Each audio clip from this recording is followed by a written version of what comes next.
बाजू बाजू दुर्गा मैया की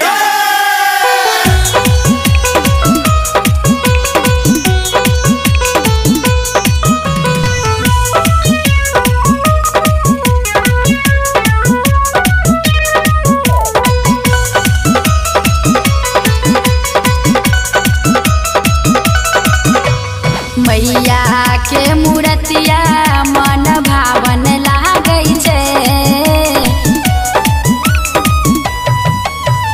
मैया के मूर्तिया मन भावन लागै छै। लागै छै जेना मूर्ति में हंस छै। हे सखिए लागै छै जेना मूर्ति में हंस छै। मैया के मूर्तिया मन भावन लागै छै। लागै छै जेना मूर्ति में हंस छै। हे सखिए लागै छै जेना मूर्ति में हंस छै।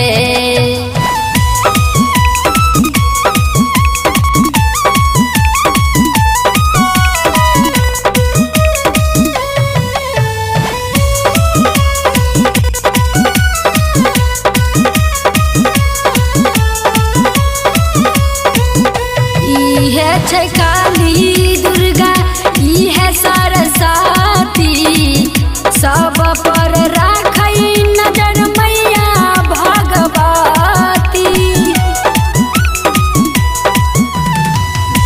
इहे छै काली दुर्गा इहे सरस्वती सब पर राखै नजर मैया भगवती। पाँव केर पायल देखू रुनझुन बाज छै। मैया के मूर्तिया मन भावन लागै छै। लागै छै जेना मूर्ति में हंस छै। हे सखिए लागै छै जेना मूर्ति में हंस छै।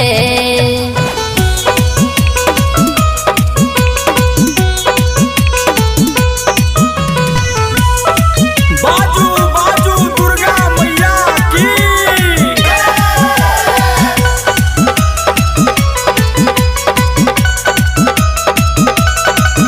राजा जनक जी के एक सीता बेटी उनकर रूप जननी मिथिला में एली।